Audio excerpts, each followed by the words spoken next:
হযরতে আমিনার গর্ভে আব্দুল্লাহর ঔরসে আমার নবী দুনিয়ার জমিনে আগমন করবেন। বাবা রাসূলের জন্মের অনেক আগে ইন্তেকাল করেছেন, মায়ের গর্ভে আছেন। যখন তিনি দুনিয়ার জমিনে আগমন করবেন, আমার বন্ধুগণ যে কথাগুলা বোঝাতে চাই, আমিনা বলেন রাসূল পাক যখন দুনিয়ার জমিনে আগমন করবে, দুনিয়ার মহিলাদের সন্তান ডেলিভারির সময় ব্যথা হয়, দুনিয়ার জমিনে মুহাম্মাদের জন্মের সময় আমি মা কোন ধরনের ব্যথা অনুভব করি না। আমিনা বলেন বিশ্ব নবী যখন দুনিয়ার জমিনে আগমন করতে গেলেন, তিনি দেখেন আসমানের তারকাগুলা, আসমানের চন্দ্র যেন তার কুলে পড়ে যায়, পুরা ঘর যেন আলোকিত করে কি যেন কুলে পড়ে যায়। হযরতে আমিনা বলেন মুহাম্মদ সাল্লাল্লাহু আলাইহি ওয়াসাল্লামের জন্মের পরে আমি কুলে নিলাম, ঘরটা ছিল অন্ধকার, পুরা ঘর আলোকিত হয়ে গেল। হঠাৎ করে দেখি আমার সন্তান আমার কুলে নাই। আহারে বাপার একটা সন্তান পাইলাম, সন্তানকে নিয়ে গেল, দীর্ঘক্ষণ সন্তান খুঁজে পাই না। কিছুক্ষণ পরে আমার সন্তানকে আমার কুলে আবার ফিরিয়ে দিল। তারিখে ইবনে জারির তাবারিতে লিখে একজন লোক এসে আমার কুলে আমার সন্তানকে ফিরিয়ে দিল। আমি ডাক দিয়ে বললাম, কে তুমি? আমার সন্তানকে কোথায় নিয়ে গেলে? জবাব হলো, আমি দুনিয়ার কেউ না, আমি হযরতে জিবরাইল। আল্লাহ পাক তার বন্ধুকে দুনিয়ার জমিনে সৃষ্টি করেছে। গোটা পৃথিবীর সৃষ্টি জগৎ, জিন্নাত, ফেরেশতা, সকল লৌহ কলম আরশ কুরসি বিশ্ব নবীকে একটা নজর দেখতে চায়। এই জন্য আল্লাহ নির্দেশে আমি রাসূল পাককে আমার কোলে নিয়া পৃথিবীর পূর্ব থেকে পশ্চিম, উত্তর থেকে দক্ষিণ গোটা দুনিয়া প্রদক্ষিণ করাইয়া গোটা বিশ্ববাসী থেকে সালাম নিয়া সেই মুহাম্মদকে আপনার কোলে আমি ফিরাইয়া দিলাম।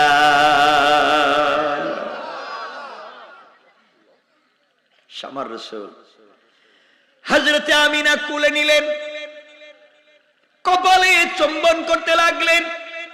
রাসূল পাক জন্ম নিয়া দুটা হাত মাটির মধ্যে লাগায়া উপরের দিকে তাকায়া আলহামদুলিল্লাহ আল্লাহ শুকরিয়া আদায় করলেন।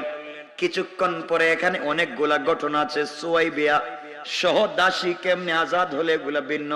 শুধু রাসূল পাকের এই কথাগুলো আপনাদেরকে বোঝাতে চাই। কিছুক্ষণ পরে আমিনা কাঁদতেছেন, আমিনা কান্না করেন। রাসূল পাকের চাচা, রাসূল পাকের দাদা বিশ্ব নবীকে দেখতে আসলেন। হযরতে আমিনা কান্না করেন, জিজ্ঞাসা করলেন কান্না করেন কেন? আমিনা ডাক দিয়ে বলছেন, এই জন্য কান্দি, আজ যদি আমার স্বামী বেঁচে থাকতেন, আমার স্বামী যদি বেঁচে থাকতেন, আমার সন্তানের জন্য বাজার থেকে খেলনা নিয়ে আসতেন, খেলার জন্য কোন জিনিস নিয়ে আসতেন, আমার বাচ্চা কাঁদতে হতো না। আমার সন্তান আহমদ অথবা মুহাম্মদকে নিয়ে মক্কায় মদিনা ঘুরতে যেতেন, বিভিন্ন জায়গায় বিনোদনের জন্য ঘুরতে যেতেন। এই জন্য আমি কান্না করি, আহারে আজ তার বাবা নাই, কেউ আমার সন্তান কি ঘুরতে নিয়ে যাবে না? আওয়াজ হলো, আওয়াজ হলো, আওয়াজ আসলো, আমিনা তুমি কাঁদতে হবে না, কান্নার কোনো কারণ নাই, কান্নার এই জন্য কারণ নাই। আমিনা শোনো, আব্দুল্লাহ যদি দুনিয়ার জমিনে বেঁচে থাকতো, আব্দুল্লাহ বড় জোরে তার জন্য বাজার থেকে খেলনা নিয়ে আসতো, খেলবার জন্য ফুল নিয়ে আসতো, 1, 2, 3 টাকা দাম হতে পারে। আর আমি আল্লাহ আমার বন্ধুর জন্য, আমি এত স্পেশাল রব, আমি এত বড় বন্ধু, আমার বন্ধুর খেলবার জন্য আসমানের চন্দ্র আর তারকাকে তার খেলবার জিনিস বানিয়ে দিয়েছি। আমার বন্ধুকে তুমি শোয়া দাও, দোলনার মধ্যে রেখে, উঠানের মধ্যে রাইকা দাও, ঘরের আঙ্গিনায় রেখে দাও। আমার বন্ধু যখন উপরের দিকে তাকাবে, মাথাটাকে ডান দিকে দিবে, পা নাড়াবে, আমি আল্লাহ আসমানের চন্দ্র গুলাকে তার মাথা নাড়াবার সঙ্গে সঙ্গে, তারকা গুলাকে তার পা নাড়াবার সঙ্গে সঙ্গে বন্ধু যেদিকে ঘুরে আসমানের চন্দ্র সেদিকে যায়। আমার বন্ধু হাত পা নাড়াচড়া করলে আকাশের তারকারা যে নাড়াচাড়া করে, এক কথায় আমি আমার বন্ধুর জন্য আসমানের চন্দ্র সূর্য আর তারকা গোলাকে খেলার বস্তু বানিয়ে দিয়েছি। আমেনা তুমি কাঁদতেছো, আব্দুল্লাহ দুনিয়ার জমিনে বেঁচে থাকলে আমার বন্ধু মুহাম্মদকে নিয়ে হয়তো মাঠে ময়দানে ঘুরতে যেত, সফরে নিয়ে সর্বোচ্চ মক্কায় যেত, মদিনায় যেত, অথবা উক্কাজের মেলায় নিয়ে যেত, এর চাইতে দূরে নিয়ে যেতে পারবে না। আর আমি তোমার সন্তানকে এতটুকুন বেশি ভালোবেসে ফেলেছি, তোমার সন্তানটাকে আমি আল্লাহ শুধুমাত্র মক্কা মদিনা সফর করাবো তা না, আমি আল্লাহ ভালোবেসে আমার আরশে আজিম পর্যন্ত আনতে চাই। আল্লাহু আকবার বলেন। আমরা সেদিকে যেতে চাই। এই জন্য আমার বন্ধুগণ রাসূল পাক বড় হতে লাগলেন। কষ্ট হচ্ছে না তো? বিশ্ব নবী বড় হতে লাগলেন। ওখানে আমি একটা বরকতের কথা বলি, আলোচনাকে অন্যদিকে নিয়ে যাব, মূল বিষয়ের দিকে নিয়ে যাব। আমার বন্ধুগণ রাসূল পাক যখন ছোট, আগেকার আরবের সিস্টেম ছিল, বাচ্চারা জন্ম নিলে তাদেরকে গ্রামে পাঠিয়ে দেওয়া হতো যেন তারা ভাষা শিখতে পারে। কারণ শহরের মধ্যে বিভিন্ন এলাকার লোক বসবাস করে, বিভিন্ন সংস্কৃতি চলে আসে, গ্রামে তো এক ধরনের মানুষ বসবাস করে। এই জন্যে হযরতে আমিনা চিন্তা করলেন সন্তানকে গ্রামে পাঠাইয়া দেই। আগেকার গ্রামের মহিলারা তারা শহরে এসে সন্তানদেরকে নিয়ে যেতেন, দুধ পান করাতেন, বিনিময়ে কিছু টাকা তারা পেতেন। এই জন্য আপনারা ঘটনা জানেন, আমি সেই ঘটনার দিকে যাব না। হযরতে মা হালিমাতুস সাদিয়া সহ এলাকার কিছু মানুষ মিলে তারা মক্কায় আসতে লাগলেন, বাচ্চাদেরকে নিয়ে যাওয়ার জন্য আসতে লাগলেন। হযরতে হালিমাতুস সাদিয়া নিয়ে যাওয়ার জন্য তিনি যখন আসলেন, আর অনেক লোককে নিয়ে আসলেন। মৌলিক কথাটা বুঝাবার জন্য পিছন থেকে আমি নিয়ে আসতেছি। হযরতে হালিমাতুস সাদিয়া একটা উটনি, দুর্বল হালকা উটনি নিয়ে আসলেন, সবার পিছনে পড়ে গেলেন, সবাই মক্কায় ঢুকে গেল। মক্কায় ঢুকে যাওয়ার পরে যার যার মতো করে সন্তান, ভালো ভালো সন্তান, টাকাওয়ালার ফ্যামিলির সন্তান, সবাই সবাইকে নিয়ে গেলেন। রাসূল পাককে কেউ নিলেন না। যখন জানলেন তার বাবা নাই, এতিম ছেলে, কেউ আমার নবীকে নিতে চায় না।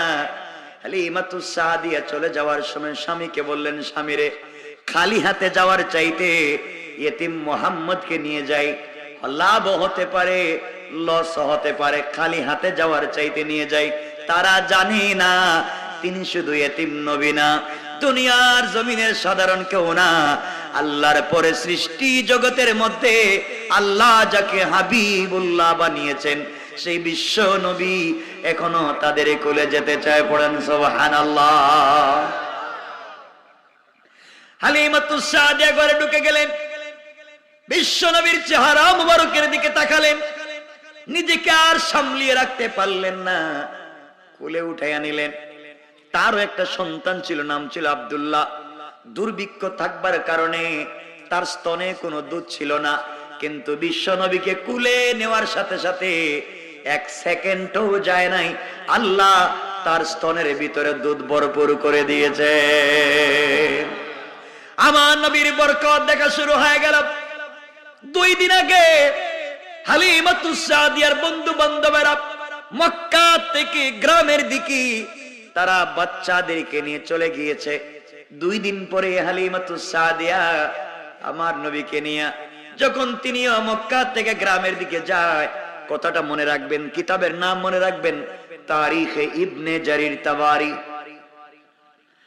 আমার বন্ধুগণ বিশ্ব নবীকে মধ্যখানে বসাইয়া হালিমাতুস সাদিয়া পিছনে, তার স্বামীকে সামনে বসাইয়া উটনিকে আঘাত করলেন, উটনিকে নিয়ে চলবেন।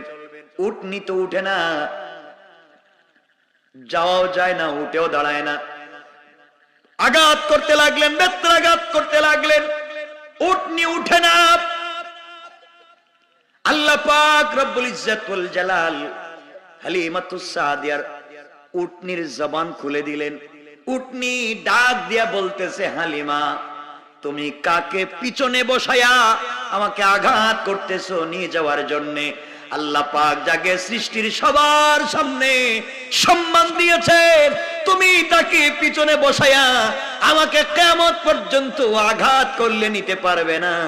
সেই মুহাম্মদুর রাসূলুল্লাহ সাল্লাল্লাহু আলাইহি ওয়াসাল্লামকে সামনে বসায়া দাও। রাসূলের পাককে সামনে বসায়া দেওয়া হলো। 2 দিন আগে উটনি গোলা নিয়ে তার বন্ধু বান্ধব যেখানে গিয়েছে, 2 দিন পরে সফর করে এত শক্তিশালী হয়ে গেল। 2 দিন আগে যারা গিয়েছেন তাদের আগে তিনি নিজের গ্রামে পৌঁছে গেলেন। বরকত দিয়েছেন কে? আরো জোরে বলেন কে?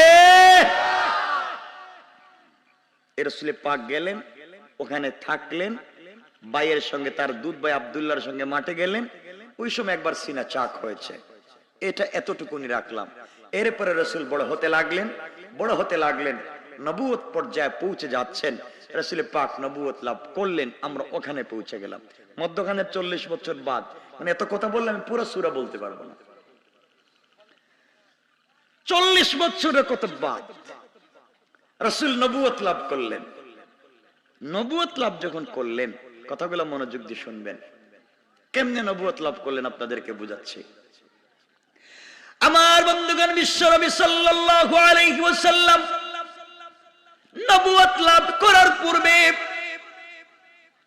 তিনি ধ্যান করতেন, আল্লাহর নামে ধ্যান করতেন, জিকির করতেন। গারে হেরায়, হেরা নামক গুহায় রাসূল পাক ধ্যান করতেন। ওই জায়গায় তিনি যখন হযরতে খাদিজাকে বিয়ে করলেন, বিয়ে করবার পরে যখন ধ্যান করেন, আমার বন্ধুগণ কথাগুলো বুঝবেন।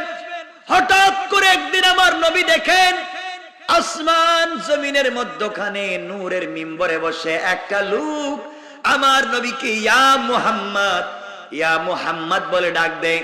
নবীজি আশ্চর্য হয়ে গেলেন, কে আমাকে প্রতিদিন ডাক দেয়, আমি চিনি না। একদিন বাড়িতে আসলেন, স্ত্রী খাদিজাতুল কুবরাকে বলেন, খাদিজা একটা লোক আমাকে প্রতিদিন ইয়া মুহাম্মদ বলে ডাক দেয়, আমি চিনি না। খাদিজাতুল কুবরা বলতেন, স্বামী রে, আমার মন বলতেছে দুনিয়ার কোন জিন্নাত, দুনিয়ার কোন শয়তান আপনাকে ডাকতে পারে না, ধোঁকা দিতে পারে না।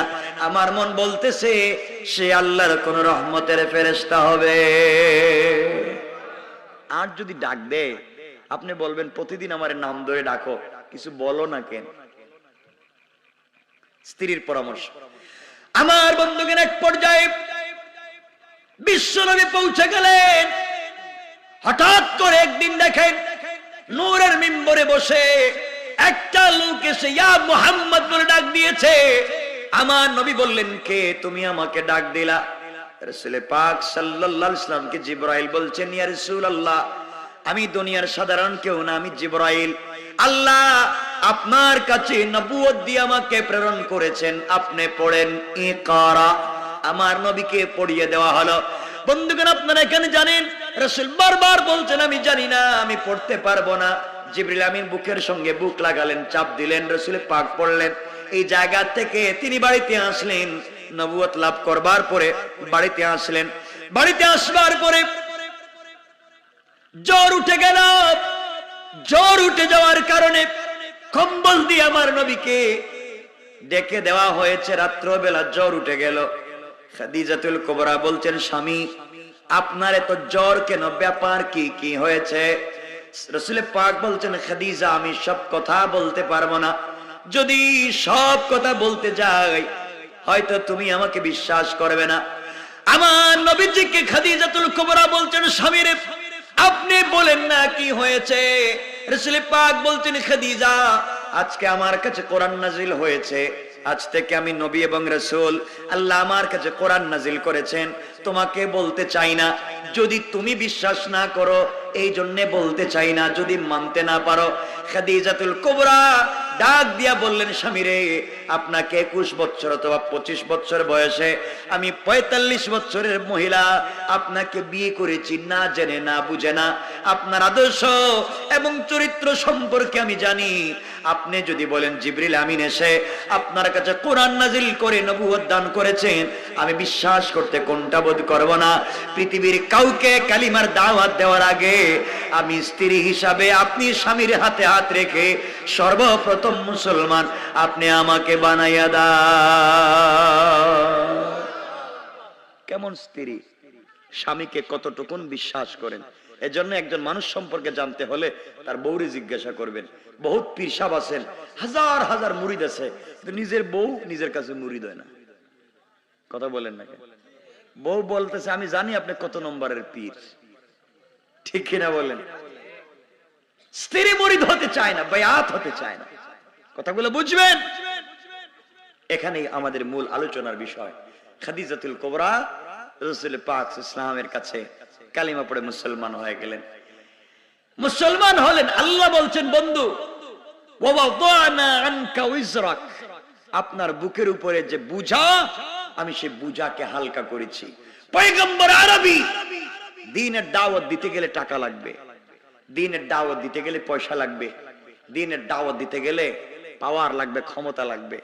আমি এমন একটা মেয়েকে আপনার প্রেমে ফেলে দিয়েছি, এই মেয়েটাকে আপনার কাছে বিয়ে দিয়েছি, যার মাধ্যমে আপনি দুটো জিনিস পাইলেন।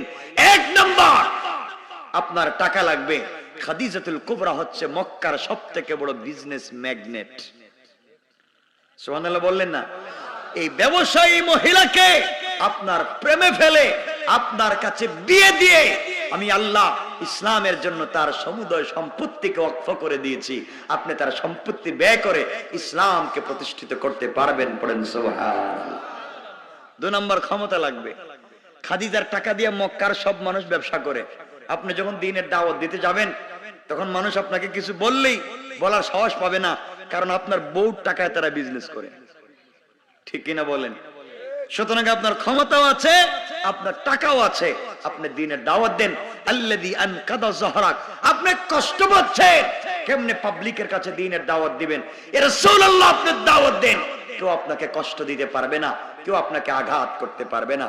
তাহলে রাসূল পাক ইসলামকে আরো বলছেন, পয়গম্বরে আরবি, আপনার চাচা যদিও কালিমা পড়ে মুসলমান নাও হয়, কিন্তু লোকটা আপনার প্রতি দুর্বল। দ্বীনের দাওয়াত দিতে গেলে কেউ আপনার চাচার চেহারা দেখলে আর ডিস্টার্ব করবে না। কথাগুলো ভালো করে শুনবেন। রাসূল দ্বীনের দাওয়াত দিতে লাগলেন। এরপরে আয়াতে আল্লাহ বলছেন, ওয়ারাফা'না আলাইকা যিকরাক, আমি আপনাকে সম্মান দিয়েছি।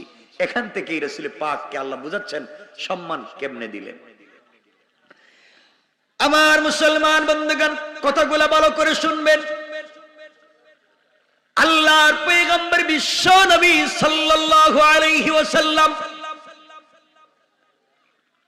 আল্লাহর কাছে বলতে লাগলেন, আল্লাহ তাআলা, আমি দ্বীনের দাওয়াত দিয়ে যাই, কালিমার দাওয়াত দিয়ে যাই, কেউ আমার কথা শুনে, কেউ আমার কথা শুনে না। এমন একটা দিন আসলো যেই বছরে রাসূলের চাচা ইন্তেকাল করলেন, দাদা আগে ইন্তেকাল করলেন, চাচা ইন্তেকাল করলেন, এরপর ওই বছর স্ত্রী ইন্তেকাল করলেন। কথাগুলা ভালো করে শুনেন। আমার নবীর চাচা ইন্তেকাল করলেন, আমার নবীর স্ত্রী ইন্তেকাল করলেন। এবার আল্লাহর কাছে পয়গম্বরে আরবি বলছেন, আল্লাহ তাআলা, আপনি আমাকে বলেছেন স্ত্রীর মাধ্যমে আমার সম্মান বাড়িয়ে দিয়েছেন, স্ত্রীর মাধ্যমে ক্ষমতা বাড়িয়ে দিয়েছেন, চাচার মাধ্যমে আপনি আমার ক্ষমতা বাড়িয়েছেন। এখন আমার চাচাও নাই, আমার স্ত্রীও নাই। বাহিরে গেলে মানুষ আমাকে আঘাত করলে কেউ প্রতিবাদ করবে না, ঘরের ভিতরে এসে কষ্ট পেলে আমি আমার স্ত্রীকে পাবো না। আমার নবী কাঁদতে লাগলেন, ঘরের ভিতরে স্ত্রী নাই, বাহিরে চাচা নাই, কাঁদতে লাগলেন। এক পর্যায়ে রাসূল পাক সাল্লাল্লাহু আলাইহি ওয়াসাল্লাম সিদ্ধান্ত নিলেন, তিনি আর মক্কায় থাকবেন না, মক্কা ছেড়ে তিনি তায়েফে চলে যাবেন, নানার বাড়িতে যাবেন। আমার নবী আখিরি জামানার পয়গম্বর এক পর্যায়ে নানার বাড়িতে পৌঁছে গেলেন। তায়েফের মানুষের কাছে দ্বীনের দাওয়াত দিতে লাগলেন। তিনি বললেন, আসলিম তাসলাম, ইসলাম কবুল করো, শান্তিতে থাকবা। এই কথাগুলা মাত্র বলেছেন। এই কথাগুলোর অপরাধে যে রাসূল পাকের শরীরে মশা মাছি বসাকে আল্লাহ হারাম করে দিয়েছেন, এই নবীজিকে তায়েফের মানুষ আঘাত করতে লাগলো, পিটাতে লাগলো, রশি দিয়া বেঁধে, শিকল দিয়া বেঁধে আঘাত করতে লাগলো, অজ্ঞান করে জমিনের মধ্যে বারবার ফেলে দে। নবীজির শরীর মোবারক থেকে রক্ত ঝরতে লাগলো, রাসূলের শরীরের মধ্যে বসন্তের মতো দাগ হয়ে গেল। কথাগুলা বুঝবেন কি বলতে চাই? পয়গম্বর আরবীকে তো আঘাত করেছে, শরীর থেকে রক্ত ঝরতেছে, কাপড়গুলা রক্তে লাল হয়ে ভিজে যায়, অজ্ঞান হয়ে জমিনে পড়ে যান। অপরাধ শুধু একটা, কালিমার দাওয়াত দিয়েছেন, আর কোনো অপরাধ নাই। এই জন্য আঘাত করলো, এই জন্য মারল। জ্ঞান ফিরবার পরে রাসূল পাক সাল্লাল্লাহু আলাইহি ওয়াসাল্লাম হযরত যায়েদ ইবনে হারিসাকে সঙ্গে নিয়ে চিন্তা করলেন, আজকে কোথায় যাব? তায়েফের মানুষ আমাকে মারলো, তায়েফে থাকা যাবে না, মক্কায় যাওয়া যাবে না, ওখানে গেলেও তো মানুষ মারবে, চাচাও নাই, স্ত্রীও নাই, কোথায় যাব? এই জন্য তিনি উম্মে হানির বাড়িতে চলে গেলেন, আত্মীয় উম্মে হানির বাড়িতে গেলেন। আমার রাসূলের পা মুবারক ফুলে আছে, গোটা বডি থেকে রক্ত ঝরতেছে, কাপড়গুলা ছেঁড়া, জুতা মুবারক ছেঁড়া, আঘাতের দাগ বডিতে লেগে আছে। দীর্ঘদিন পরে আমার নবী উম্মে হানির ঘরে যখন থাকেন, গভীর রাত্র হয়ে গেলে নিজের শরীরের দিকে তাকালে চোখের পানি ছেড়ে দেন। আহারে, আল্লাহ আমাকে বলেছেন ওয়ারাফা'না লাকা যিকরাক, বন্ধু আপনাকে সম্মান আমি আল্লাহ দিয়েছি। কোথায় আমাকে সম্মান দিলে? মানুষ আমাকে কালিমার দাওয়াত দিলে মারে, আমার পাঞ্জাবি ছেড়ে ফেলে, আমার শরীর থেকে রক্ত ঝরায়। কোথায় আল্লাহ আমাকে সম্মান দিলেন? আল্লাহ তাআলা আপনি আমাকে বলেছেন সম্মান দিয়েছেন, দুনিয়ার মানুষ আমাকে আঘাত করে আমি কোথায় সম্মান পেলাম? এইভাবে যখন আমার নবী কান্না করতে লাগলেন, হঠাৎ করে গভীর রজনীতে উম্মে হানির ঘরে জিবরিল আমিন হাজির হয়ে গেলেন। জিবরাইল এসে আমার নবীকে ঘুম থেকে উঠালেন আর ডেকে বলেন, ইয়া রাসূলুল্লাহি, ইয়া হাবিবাল্লাহ, পয়গম্বরে আরবী, আপনাকে আল্লাহ সম্মান দিয়েছেন, আপনি বলেছেন সম্মান আপনি বুঝে পান নাই, কি হয়েছে আপনি জানেন না, আপনি আমার সঙ্গে উঠেন। এই মুহূর্তে আমার আল্লাহ আসমানের নিচে জমিনের উপরে, তারপরে এত সম্মান কাউকে দেন নাই যেই সম্মান এই মুহূর্তে আল্লাহ আপনাকে দিতে চায়। সুবহানাল্লাহ বলেন। এই সম্মানগুলো পেতে হলে আপনাকে আমাকে এক নাম্বার হলো অহংকার করা যাবে না। দুই নাম্বার আমার আল্লাহ বললেন কোরআনে, আমার আল্লাহ বললেন ওয়াইদা খাতাবাহুমুল জাহিলুনা ক্বালু সালামা। আমার আল্লাহ বলেছেন, গোলাম রে, আল্লাহর গোলাম যদি নিজেকে দাবি করো, আল্লাহর গোলামের দুই নাম্বার গুণ হলো আমার গোলামকে কেউ গালি দিলে গালের জবাব দিবে না, মারলে মারির জবাব দিবে না, বরং আমার গোলামকে কেউ যদি দুনিয়ার জমিনে গালি দে, আমার গোলাম গালির জবাবে গালি না দিয়া ওই ব্যক্তির জন্য শান্তি আর সালামতের দোয়া করে যায়। পড়েন সুবহানাল্লাহ। তাহলে আল্লাহর গোলামের দুই নাম্বার গুণ, গালি দেওয়া যাবে। বলেন না, গালি দেওয়া যাবে? আপনারা দেননি, বলেন না, গালি দেওয়া যাবে? গালি কেউ দিলে বিনিময় কি দিবেন? সালাম। বিনিময় কি দিবেন? কেউ যদি গালি দেয় বিনিময় কি দিবেন? বলেন না, সবাই বলেন কি দিবেন? সালাম। দেননি আপনারা? দেন না। আজকের থেকে সালাম শুরু করে দিবেন। বাসায় গিয়ে আপনারা তো জীবনে বউরে সালাম দেন না, দেননি, দেন না কেন? কিছু কয় না কেন? আচ্ছা আপনারা বলেন তো, আমাকে একটা কথা বলেন, বউরে সালাম দেন না কেন? বলেন। কিছু কয় না কেন? বুঝলাম না। বউরে সালাম দেন না কেন? অবশ্যই দিবেন। রাসূল পাক সাল্লাল্লাহু আলাইহি ওয়াসাল্লামের স্ত্রী আমাদের মা খাদিজাতুল কুবরা হযরত আয়েশা সিদ্দিকা রাদিয়াল্লাহু তাআলা আনহা বলছেন, ওয়াল্লাহি, আল্লাহর কসম, আমার জিন্দেগিতে রাসূল পাককে অনেকবার সালাম দিতে চাইছি, কিন্তু নবীজির আগে নবীজিকে সালাম দিতে পারি নাই। সুবহানাল্লাহ বলেন না। নবীজি নিজের স্ত্রীদেরকে সালাম দিছেন, তো আপনারা দেন না কেন? হ্যাঁ, আজকের থেকে গিয়ে সালাম দিবেন? কিছু বলেন না, বলেন আজকে গিয়ে সালাম দিবেন তো? দরজা দাঁড়াইয়া সালাম দিবেন, বউ আসসালামু আলাইকুম ওয়া রাহমাতুল্লাহ বলবেন তো আজকে? বউ বলবো মা আজকে এটা কি ভূতে ধরলো নাকি? তা হঠাৎ দিকে সালাম দে, তুমি বলবে এতদিন আমার মাথায় ভূত ছিল, আজকে ভূত গেছে, এজন্য আমি সালাম দিচ্ছি। সালাম দিবেন তো ইনশাআল্লাহ? বলেন সালাম দিবেন, বউর সাথে ভালো ব্যবহার করবেন। কষ্ট হচ্ছে না তো? আমার রাসূল জিবরিল আমিনকে বলছেন, ও জিবরাইল, আল্লাহ আমাকে বলছেন কত সম্মান দিয়েছেন, আমি তো সম্মানের কিছুই পাই না। মক্কাত গেলাম মুটায়, তায়েফে গেলাম, তায়েফের মানুষ আমাকে পিটায়, তো আল্লাহ যে বললেন আমার এত সম্মান দিয়েছেন, খালি মায়ের খাইতেছি, শরীরটা লাল হয়ে গেছে, রক্ত পড়তেছে, পাঞ্জাবি ছেঁড়া, জুতা ছেঁড়া, আমার সম্মান কোথায়? জিবরিল আমিন বলছেন, ইয়া রাসূলুল্লাহ আপনি ঘুম থেকে উঠেন, আমার সঙ্গে চলেন কাবা চত্বরে, আপনাকে কাবা চত্বরে নিয়ে যাই। রাসূল পাককে জিবরিল আমিন কাবা চত্বরে নিয়ে গেলেন, শোয়া দিলেন, বুকটা কাটলেন, বুকের ভিতর থেকে কলবটাকে বের করলেন, জমজমের পানি দিয়ে ধুইলেন, কেটের ভিতর থেকে কালো কালো কি বের করে ফেলে দিলেন। এরপরে ইলম এবং হিকমত নূরের তস্তরিতে করে, নূরের তস্তরিতে করে হযরত জিবরিল আমিন নিয়ে আসছিলেন ইলম এবং হিকমত, রাসূল পাকের ভিতরে ঢুকায়া আবার লাগায়া দিলেন। জিবরাইল বলছেন, ইয়া রাসূলুল্লাহ এখন আপনার কেমন লাগে? ইয়া রাসূলুল্লাহ আপনার এখন কেমন লাগে? রাসূল পাক বলছেন, ও জিবরাইল তুমি কেমনে আমার বুকটা কাটলে, কি জন্য ঢুকায়া দিলে, কি জন্য দুইয়া বের করে দিলে? এখন তো আমি চক্ষু বন্ধ করলে যেন আল্লাহর আরশ আজিম পর্যন্ত দেখতে পাই। আল্লাহু আকবার। ইলম এবং হিকমত।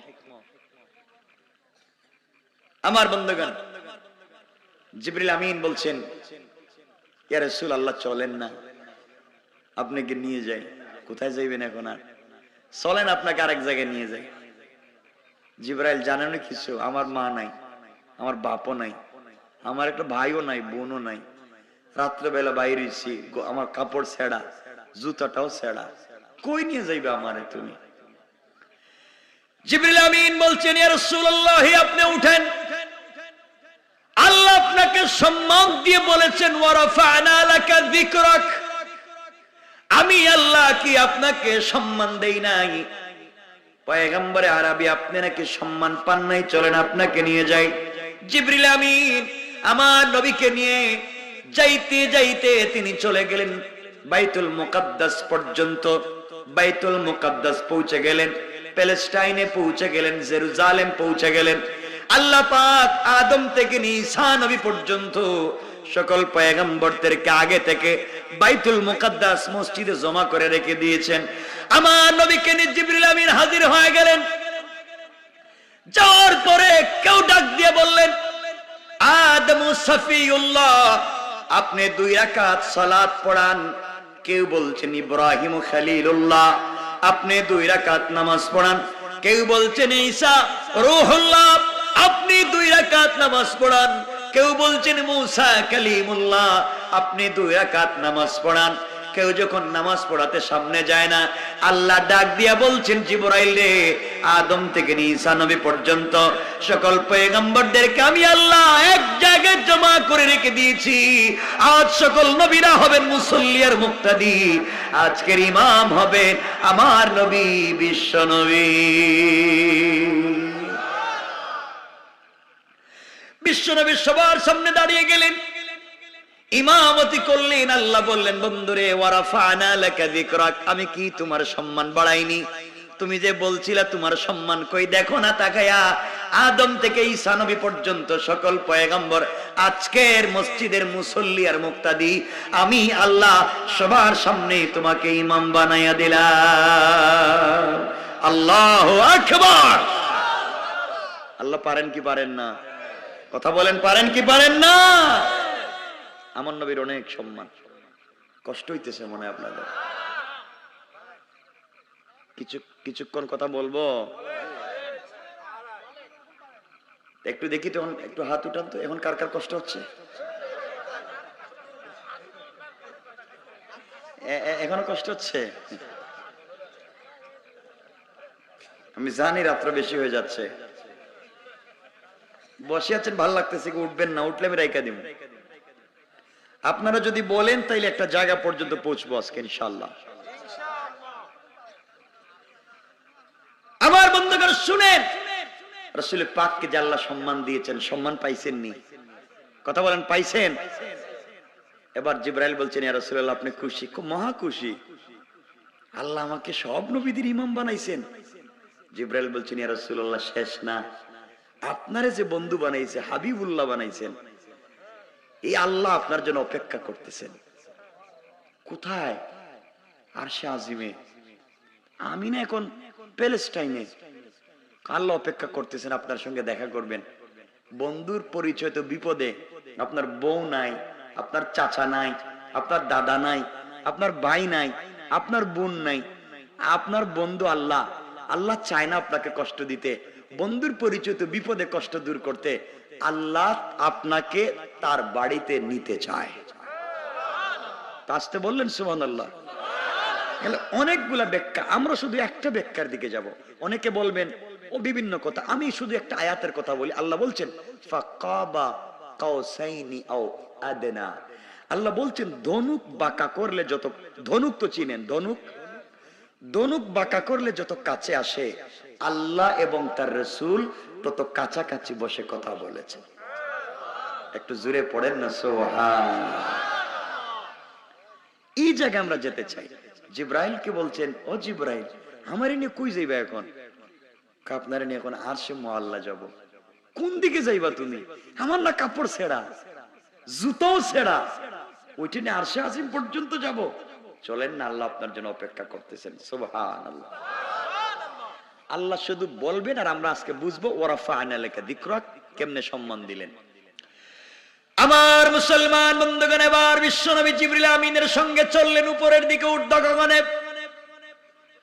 প্রথম আসমানের দরজায় পৌঁছে গেলেন। এবার জিবরিল আমিন ডাক দিয়ে বলছেন, আসমানের প্রহরীরা দরজা খুলে দাও। ভিতর থেকে আওয়াজ এসেছে, কে? আমি জিবরাইল। জিবরাইল বেয়াদবি, মাফ করবেন, আপনার জন্য খুলে দেওয়া যাবে না। কেন? কেন তোমরা আসমানের প্রথম গেট খুলবা না? ও জিবরাইল, পৃথিবীর জন্ম থেকে নিয়ে আজ অবধি পর্যন্ত আল্লাহ তাআলা আসমানের প্রথম গেট থেকে নিয়ে আরশে মুআল্লা পর্যন্ত ডিজাইন করেছেন। আল্লাহ তাআলা স্ট্রাকচার সুন্দর করে ডেকোরেশন করেছেন। জান্নাতের প্রথম গেট থেকে লাল গালিচা বিছিয়ে দিয়েছেন। সিদরাতুল মুনতাহা পর্যন্ত আমার আল্লাহ জান্নাতুল ফিরদাউস থেকে কাঁচা ফুল এনে ছিটাইয়া দিয়েছেন। আমার আল্লাহ জান্নাতুন নাঈম থেকে মেশকে আম্বর এনে ছেড়ে দিয়েছেন। ও জিবরাইল, এই রাস্তা দিয়ে কেউ যাবে না, একমাত্র তার বন্ধু হাবিবুল্লাহ বিশ্ব নবী সরকারে কায়নাতের জন্য আল্লাহ সংবর্ধনা দিতে গিয়া লাল গালিচা বিছাইয়া সংবর্ধনা দেওয়ার জন্য লক্ষ লক্ষ রহমতের ফেরেশতা হাজার বছর থেকে দাঁড় করায় রেখে দিয়েছেন। এই জন্য গেট বন্ধ, গেট খুলে দেওয়া যাবে না। জিবরাইল হুঙ্কার দিয়ে বলছেন, প্রহরীরা খুলে দাও। এতক্ষণ পর্যন্ত তোমরা যা বললে, আল্লাহ পাক যার জন্য সাজাইলেন, যার জন্য এত ডিজাইন করেছেন, যার জন্য লাল গালিচা বিছিয়ে দিয়েছেন, সেই বন্ধু বিশ্ব নবী আমার সঙ্গে আছেন। আল্লাহর সঙ্গে দেখা করবেন। খুলে দাও, খুলে দাও। রাসূল আমার সঙ্গে, আল্লাহর সঙ্গে দেখা করতে চায়। আমার নবীর নাম শুনবার পরে ফেরেশতারা যখন আসমানের প্রথম দরজা খুলে দিলেন, আমার নবী পা দিয়া প্রথমেই যেই জিনিস দেখলেন, তাকায়া তাকায়া মুস্কি হাসা শুরু করে দিয়েছেন। চোখের পানি মুছে দিলেন। জিবরাইলকে বলছেন, জিবরাইল রে, আল্লাহ আমাকে এত ভালোবাসেন জানি না। আসমানের প্রথম দরজা এসে দেখি আসমানটাকে আল্লাহ যেমন ডিজাইন করেছেন, লাল ফুল দিয়া গালিচা বিছিয়ে যে স্ট্রাকচার সুন্দর করেছেন, আল্লাহ রাব্বুল ইজ্জত ওয়াল জালাল যে ডেকোরেশন করেছেন, পুরো আসমানের প্রথম গেটের পুরাটা ডেকোরেশন আমার আল্লাহ আমার নামটা দিয়া সাজাইয়া দিয়েছে। এটা তো আমার নাম। জিবরিল আমিন বলছেন, ইয়া রাসূলুল্লাহ ওয়া রাফা'না লাকা যিকরাক, আল্লাহ আপনাকে সম্মান দিয়ে কতটুকুন ভালোবাসে আপনি জানেন না। আপনি আরেকটু দেখেন না, রাসূল পাক একটু সামনে গেলেন, সামনে যাওয়ার পরে আসমানের গেট দেখলেন। তিনি যেখানেই দেখলেন যেই জায়গায় আল্লাহর নাম আছে, ওর আশেপাশে কোন জায়গায় তাকায়া দেখেন যেখানে আল্লাহর নাম পাওয়া যায় ওখানেই আমার রাসূলের নামও পাওয়া যায়। আল্লাহ জানায় দিয়েছেন, বন্ধুরে শুধুমাত্র কাগজে কলমে আমার নামের পাশে তোমার নাম লিখে দেই নাই, আমি আল্লাহ জানাইয়া দিলাম আজকের থেকে দুনিয়ার জমিনে যত জায়গায় আযান হবে, যেই জায়গায় আমার নাম আযানে থাকবে ওই জায়গায় তোমার নামও থাকবে। সিজদায় গিয়ে যেই জায়গায় আমার নাম থাকবে ওই জায়গায় তোমার নাম থাকবে। নামাজে যেই জায়গায় আমি আল্লাহর নাম থাকবে ওই জায়গায় আপনার নাম থাকবে। কাফের বেঈমানেরা বলেছে ইন্না শানিয়াকা হুয়াল আবতার, আপনি আবতার, আপনি আটকুরা, আপনার নাম দুনিয়ার জমিনে কেউ নিবে না। আমি আপনার সম্মান বাড়িয়ে দিয়েছি, গোটা পৃথিবীর মানুষ আপনার নাম জপবে। কাফেররা বলছে আপনার নাম নেওয়ার মতো মানুষ থাকবে না। আর আমি আল্লাহ এই মুহূর্তে ঘোষণা করে দিলাম, বন্ধুরে পৃথিবীর একটা সেকেন্ড এমন যাবে না যেই সেকেন্ডে তোমার নাম বাতাসে উড়বে না। আল্লাহু আকবার। বন্ধু তোমার নাম বাতাসে উড়াইয়া দিলাম। যতক্ষণ পর্যন্ত পৃথিবী থাকবে পৃথিবীর কোথাও না কোথাও আযান হবে, কোথাও না কোথাও নামাজ হবে। বাংলাদেশে নামাজ শেষ, আফগানিস্তানে শুরু, ইরাকে শুরু, ওখানে নামাজ শেষ, সৌদি আরবে শুরু, ওখানে নামাজ শেষ, ইউরোপে শুরু, ওখানে নামাজ শেষ, আমেরিকায় শুরু। বন্ধু পৃথিবীর একটা সেকেন্ডও যাবে না, প্রত্যেকটা সেকেন্ডে আমার নাম বাতাসে উড়বে, তোমার নামও সাথে সাথে উড়বে। সম্মান কমছে না বাড়ছে? ওয়ারাফা'না লাকা যিকরাক, বন্ধু আমি কি তোমার সম্মান বাড়াইনি? জিবরাইল বলছেন, ইয়া রাসূলুল্লাহ আপনি হাসেন কেন?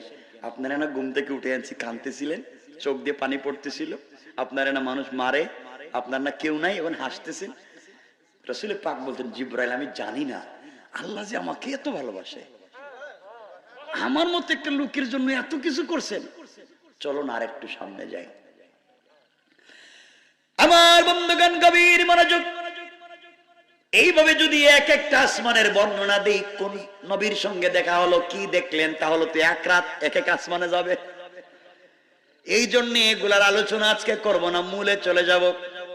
প্রত্যেক আসমানে এক একজন পয়গম্বরের সঙ্গে দেখা হয়েছে, এক একটা কথা বলেছেন।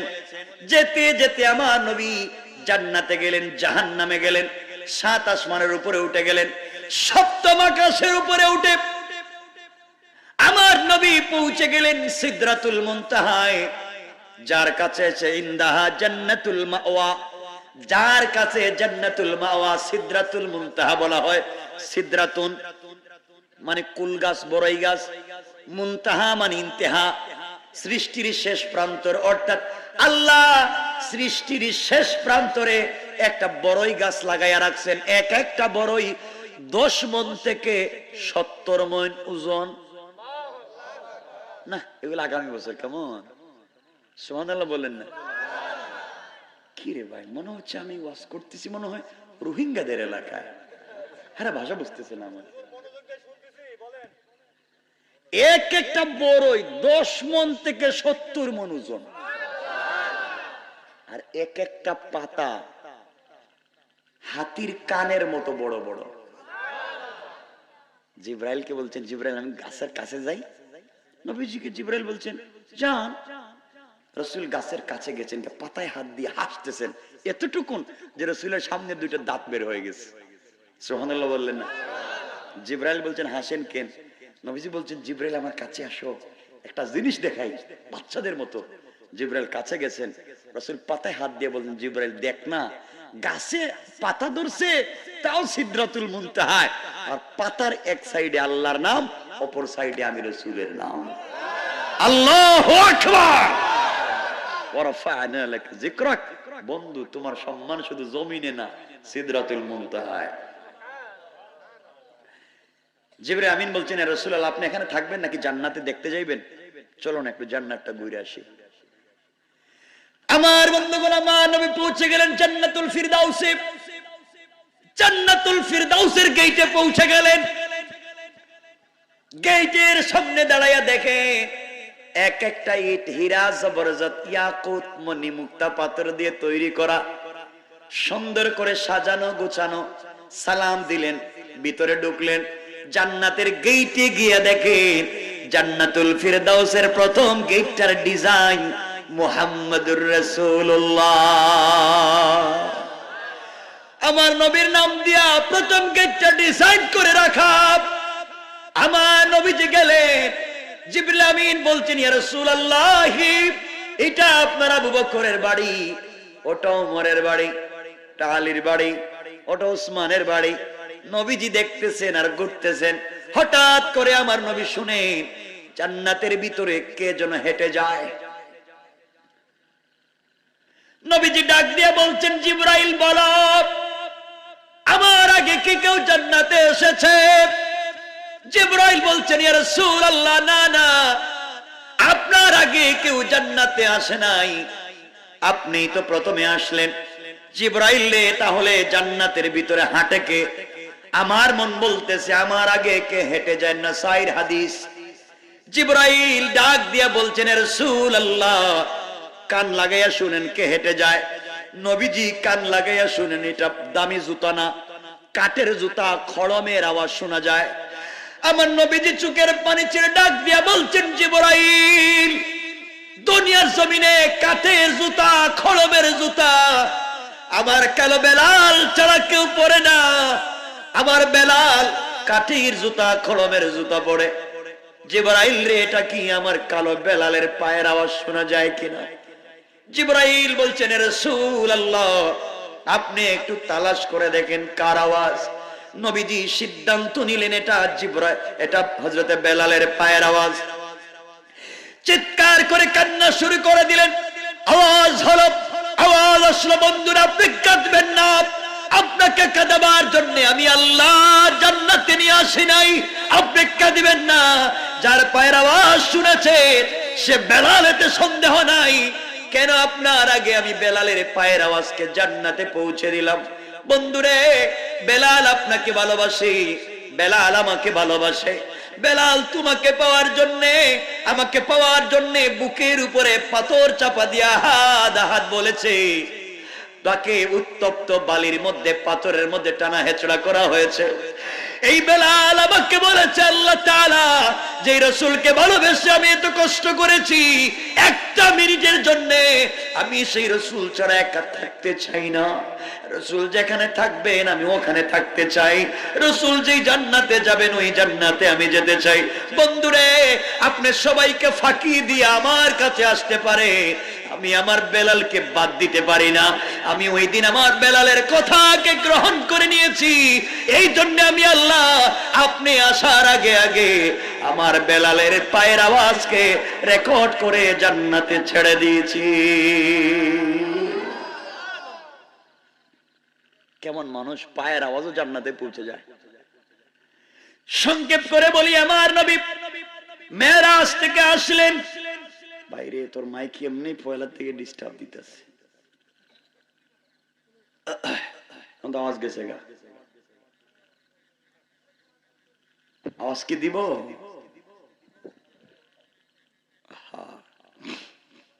কথাগুলা বুঝেন, যা বলা যায় যতক্ষণ 12টা হয়ে গেছে। চাইছিলাম তো কথা কিছু বলবো। আমার বন্ধুগণ, কথাগুলা বুঝেন কি বলতে চাই।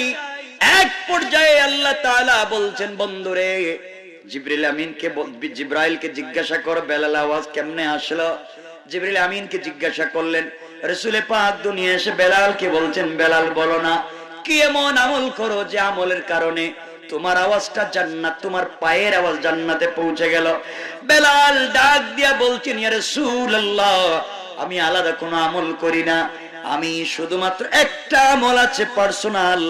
যখনই ওযু করি 2 রাকাত তাহিয়াতুল ওযুর সালাত পড়ি, যখনই ওযু করি 2 রাকাত নামাজ পড়ি, আল্লাহর রাসূল পিঠে হাত দিয়া বলছেন, বেলাল রে, তোমার এই 2 রাকাত নামাজের বরকতে আমার আল্লাহ তোমার পায়ের আওয়াজকে জান্নাতে পৌঁছে দিয়েছে।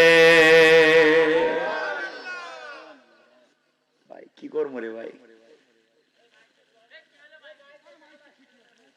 ঠিক আছে? এতক্ষণ কি এই আওয়াজ দিছে? সারা জীবন মাইকে কথা বলি, আমাদের মাইক বুঝায়, তা কি করবো তো এখন বলেন? আমি আপনারা কি মনে করেন আগের আওয়াজ দিচ্ছে? কিছু নাই, যাক বাদ দেন, আর কয়েক মিনিট বইলে দিয়ে এভাবে আর হবে না, এভাবে কথা বলতে পারবো না। আমার মুসলমান বন্ধুগণ, কথা বলা শুনেন কি বলতে চাই। এক পর্যায়ে রাসূল পাক, কথা শুনেন, যা হইছে বাদ। রাসূল পাক সাল্লাল্লাহু আলাইহি ওয়াসাল্লাম সিদরাতুল মুনতাহায় পৌঁছে গেলেন। জিবরিল আমিন রাসূল পাককে নিয়ে ঘুরলেন। এবার জিবরাইল বলছেন, ইয়া রাসূলুল্লাহ, আপনাকে এখানে আমি রেখে দিলাম, আপনি আরশে আজিম পর্যন্ত যাবেন, আমি যেতে পারবো না। জিবরাইল, কেন যেতে পারবা না? আমার ভিসা আছে, পাসপোর্ট আছে, রোড পারমিট আছে, ভিসার মেয়াদও আছে, কিন্তু আমাকে যাওয়ার পারমিশন নাই, এতটুকুন। আমার বন্ধুগণ, এক পর্যায়ে রাসূল পাক দাঁড়িয়ে আছেন।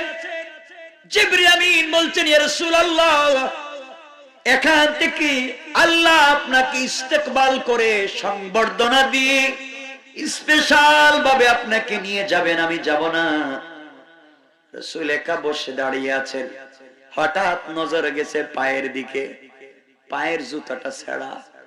আহারে, আরশে আজিম পর্যন্ত যাব, ছেঁড়া জুতা নিয়ে কি মানুষ যায়? আমার নবীর মনে পড়ে গিয়েছে মুসা কালিমুল্লাহর কথা।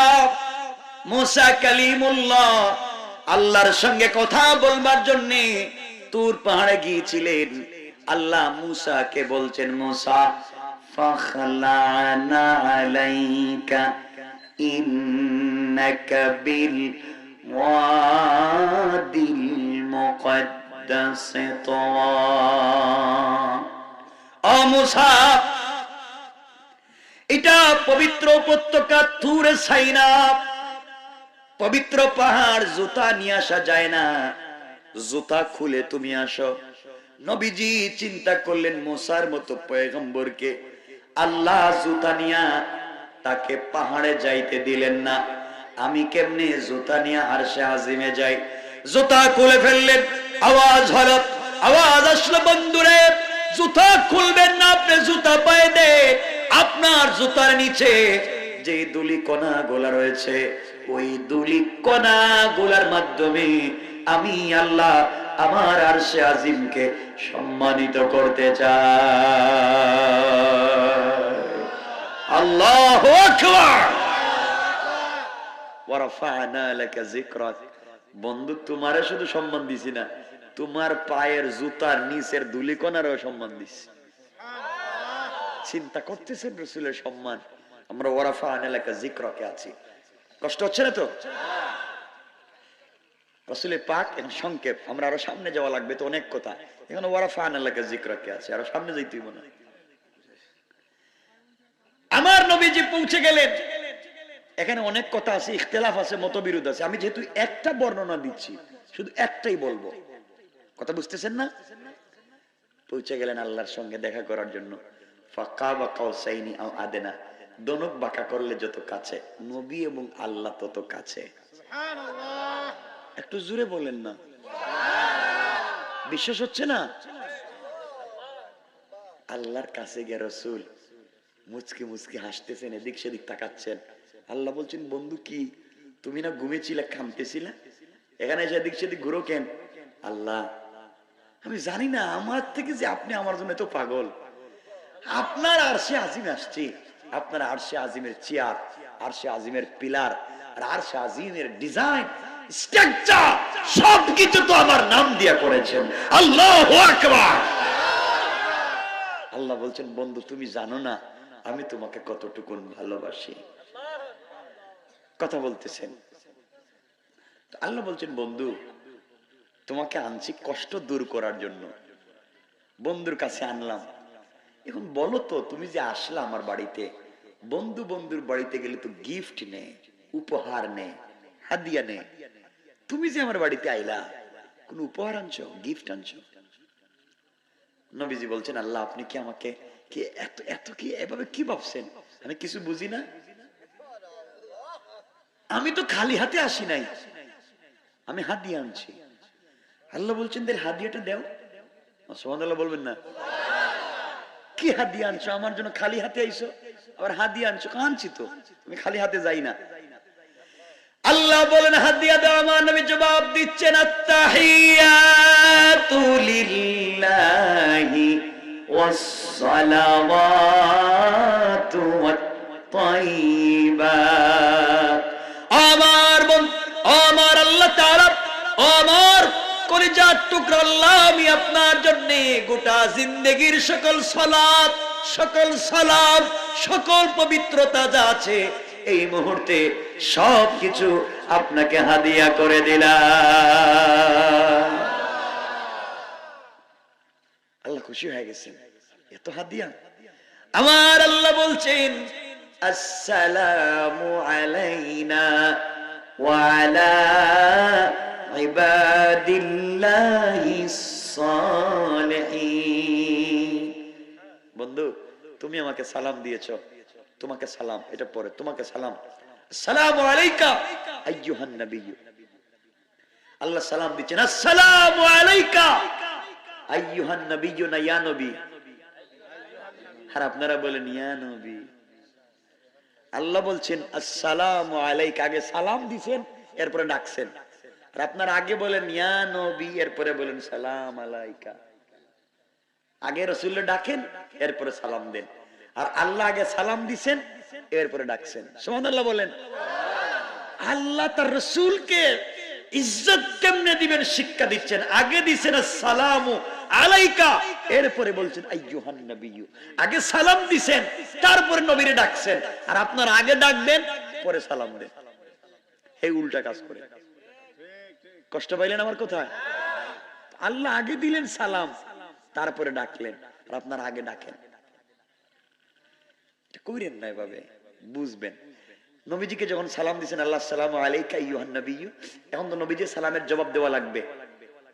বলেন না কেন? না লাগবে না? নবীজি সালামের জবাব দিচ্ছেন না, না দিয়া চেহারা নিচের দিকে করে চোখের পানি ছেড়ে কাঁদতেছেন। আল্লাহ বলছেন, কি ব্যাপার, আপনি কাঁদবেন কেন? আপনাকে আমি সালাম দিলাম। রাসূলুল্লাহ, আপনার কি ফাতেমার কথা মনে পড়েছে? আপনার কি খাদিজার কথা মনে পড়ছে? আপনার কি আরো কারো কথা মনে পড়ছে? নবীজি বলছেন, আল্লাহ আমার কারো কথা মনে পড়ে নাই। তাহলে আমার সালামের জবাব দিচ্ছেন না কেন? আমার নবী জবাব দিচ্ছেন, আল্লাহ তাআলা আপনার এখানে আসলাম, আপনি আমাকে সালাম দিলেন, সম্মান দিলেন, কত কথাই না জিজ্ঞাসা করলেন, আমার পরিবারের কথা জিজ্ঞাসা করলেন, যে উম্মতের জন্য তায়েফে রক্তাক্ত হলাম, একটা বারের জন্য আপনি আমার গুনাহগার উম্মতের কথা জিজ্ঞাসা করলেন না। যতক্ষণ পর্যন্ত আপনি আমার গুনাহগার উম্মতগুলোকে সালাম না দিবেন, ততক্ষণ পর্যন্ত আমি আপনার সালামের জবাব দিব না। তোমার নবী তোমাকে আরশে আজিমে গিয়ে বইলা যায় নাই, আল্লাহ আমি সালামের জবাব দিতাম না, আগে আমার উম্মতরে দেন। আহা, কেমন রাসূল, কেমন নবী। এবার আল্লাহ বলছেন, বন্ধু আমি কেমনে সালাম দিব? আমি কেমন গ্রামে গ্রামে দেশে দেশে গিয়ে দিব? এখন তারা ফাংশায় ওয়াজ শুনতেছে, এখানে গিয়ে সালাম দিব? নবীজি বলছেন, আল্লাহ আমি জানি না কেমনে দিবেন, আমি জানি না, কিন্তু সালাম দেওয়াই লাগবে। আমার উম্মতকে সালাম না দিলে আমি উত্তর দিলাম না। সুবহানাল্লাহ বললেন না? আল্লাহ বলেন, আসসালামু আলাইনা ওয়া আলা ইবাদিল্লাহিস সালিহিন, সকল ইবাদে সালেহ বান্দাদেরকে আমার পক্ষ থেকে সালাম। নবীজি বলেন এই সালাম মানি না। কেন? আমাকে আপনি সরাসরি সালাম দিছেন, আর আমার উম্মত রাজবাড়ি পাংশা এই পূর্ব ডেকি পাড়ায় বসে রয়েছে, আর আপনি এখান থেকে বলেন সালাম, এটা মানি না। কেমনে? সামনাসামনি দিতে হইব। আমার যেভাবে সামনাসামনি দিছেন আমার উম্মতকে সামনাসামনি দিতে হইব। আর আপনি যদি আমার কথা মানেন না তাহলে এটা কেমন বন্ধু? বন্ধু বন্ধুর কথা শুনে না? আল্লাহু আকবার! কেমন বন্ধু? আমার কথা শুনবেন না তো বন্ধুত্ব কেমন?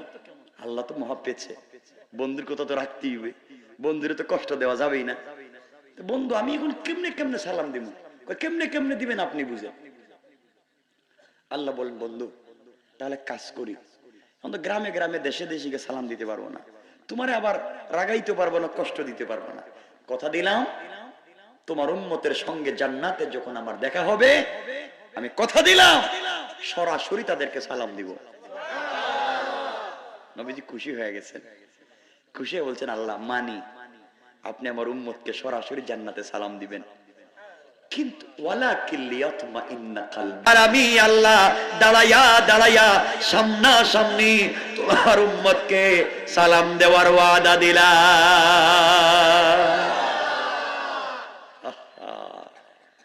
নবীজি বলেন আল্লাহ এবার শান্তি পেয়েছি, আমার উম্মতরে সালাম দিবেন তো দাঁড়াইয়া দিবেন। আল্লাহু আকবার! আল্লাহ যে সালাম দিবেন জান্নাতে, কোন জান্নাতে তা তো কইছেন নি। জান্নাতের স্তর তো অনেকগুলো, 8টা স্তর, কোন জান্নাতে দিবেন তা তো বলেন নাই। রাত্রে বেশিও যাইতেছে না, আমরা বইলা দিতাম আজকে এই জান্নাতে যাইতাম, অনেক রাত্রে যাইতেছে।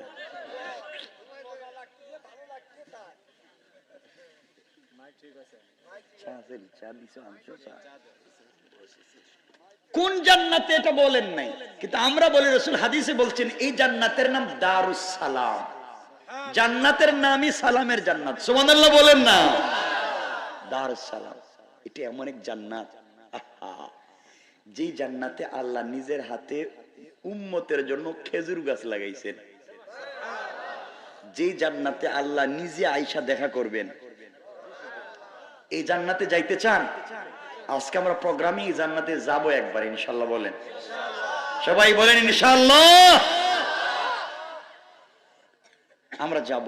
এই জান্নাতের নাম দারুস সালাম, এমন একটা জান্নাত, এই জান্নাতের একটা ইট রূপার, একটা ইট সোনার, একটা ইট মণিমুক্তা ইয়াকুতের, আর 2 ইটের জয়েন্ট আল্লাহ দিবেন সিমেন্ট দিয়ে না, 2 ইটের জয়েন্ট জান্নাতুল ফিরদাউসের মিশকে আম্বার, এইটা দিয়া দিবেন, এই জান্নাত বানাবেন। এখানে আল্লাহ একটা প্রোগ্রাম করবেন, এই প্রোগ্রামে হামদে বারি তাআলা পরিবেশন করার জন্য আল্লাহ দাওয়াত করবেন হযরত ইসরাফিলকে, বিশেষ অতিথি হিসেবে দাওয়াত করবেন পয়গম্বর দাউদ আলাইহিস সালামকে, প্রধান অতিথি হিসেবে দাওয়াত করবেন আমার নবী আপনার নবী বিশ্ব নবীকে, আর সভাপতিত্ব করবেন স্বয়ং আল্লাহ। আমরা এই প্রোগ্রাম পর্যন্ত আজকে যাওয়ার নিয়ত আছে, কিন্তু আপনাদের কষ্ট হচ্ছে আমি বুঝতেছি, যতই না কোন।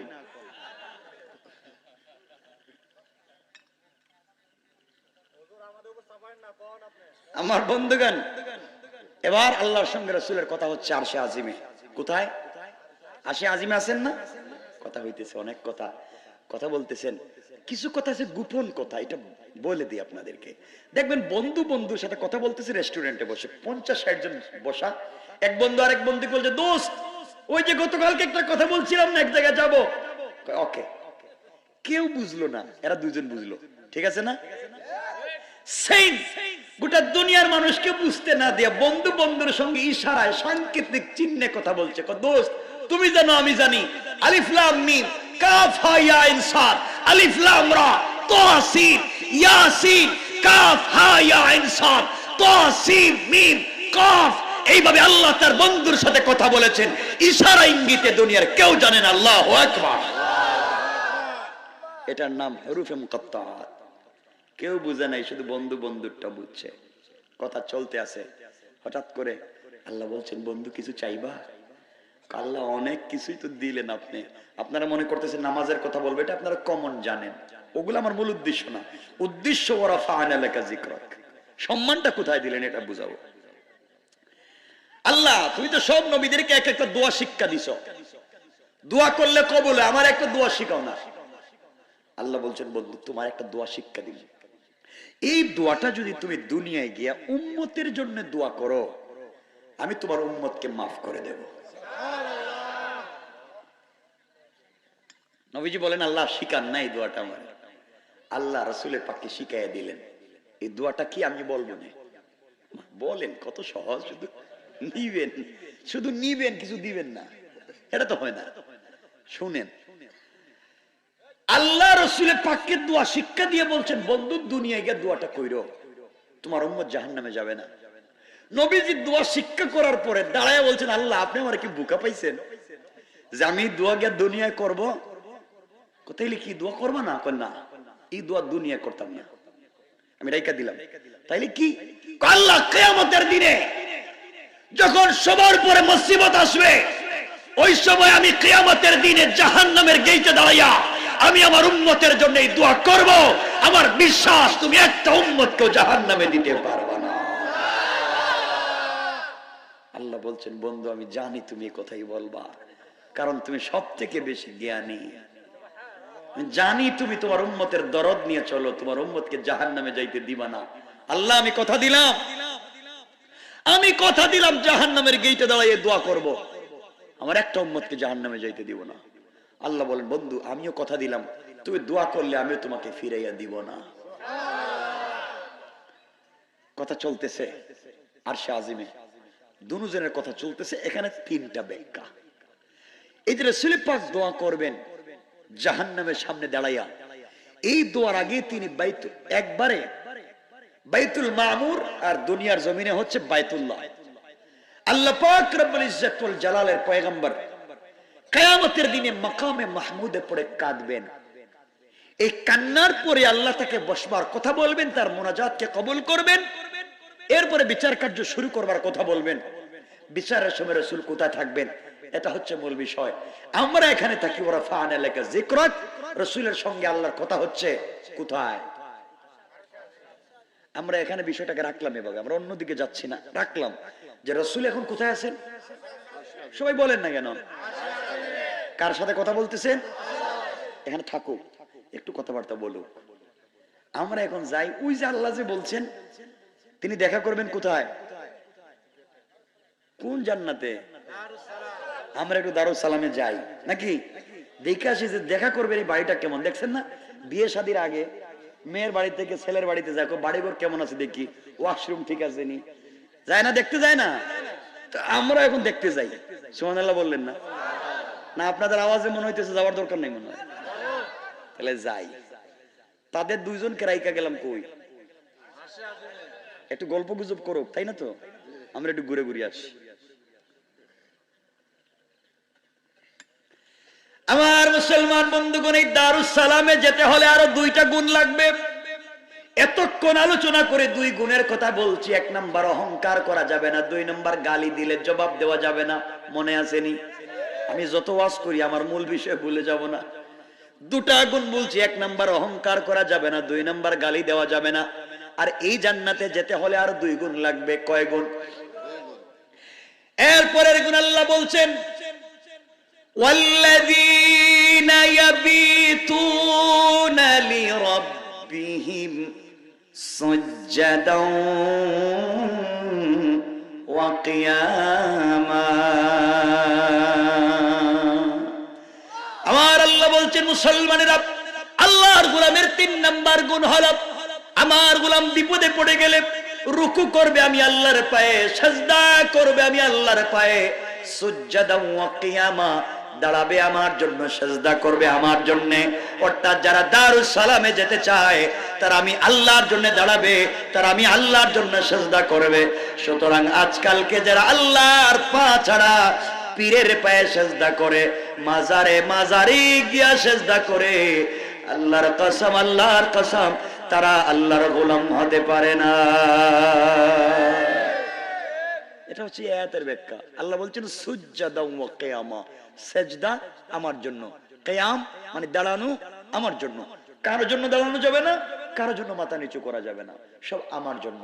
আমি বলছি আল্লাহ বলছেন। সুতরাং জান্নাতে যেতে হলে আল্লাহর গোলামের 3 নাম্বার গুণ রুকু সেজদা। আমার পায়ে না আল্লাহর পায়ে? তা আপনারা তো পীর সাহেবের পায়ে সেজদা দেন, এলাকায় নাই মনে হয়? দিয়েন না প্লিজ, দিয়েন না। মাজারে কিছু চাইয়েন না, কিছু এলেই তো আপনারা শাহজালালের মাজারে যান। বউর বাচ্চা হইতেছে না, 10 বছর বিয়ে করছেন, চল শাহজালালের মাজারে আব্বার কাছে কম। হারাম। আমি যদিও ঢাকা শহরে থাকি, আমারও জন্ম সিলেট শহরে, ওখানে কিচ্ছু নাই। শাহজালাল মস্ত বড় বুজুর্গ, আল্লাহর ওলি, সন্দেহ নাই। আল্লাহর মস্ত বড় বুজুর্গ আব্দুল কাদের জিলানী, মুঈনুদ্দিন চিশতি, মস্ত বড় বুজুর্গ, কিন্তু তারা মারা গেছে, তারা মরে গিয়েছে, তারা কিচ্ছু করার আজ ক্ষমতা নাই। যারা মরে যায় কিচ্ছু করার ক্ষমতা নাই। আব্দুল কাদের জিলানী চাইলে আজকের রাত্রে তিনি আল্লাহর কদমে সেজদা দিতে পারবেন? তিনি চাইলে 2 রাকাত নামাজ পড়তে পারবেন? মরে গিয়েছেন। আর আপনাদের পাংশা এলাকার সবথেকে বড় বদমাইশ, সবথেকে বড় ফেতনাবাজ মানুষে, সেও চাইলে আজকের সারা রাত্র আল্লাহর কদমে সেজদা দিয়ে কাটাইয়া দিতে পারে। এজন্য হায়াতে জিন্দেগির অনেক দাম। এই এলাকার চুর যে, তার আল্লাহর কাছে বহুত দাম। আল্লাহর কাছে আজকে রাত্রে চাইলে আল্লাহ তাকে ওলি বানাইয়া দিতে পারে। সুবহানাল্লাহ।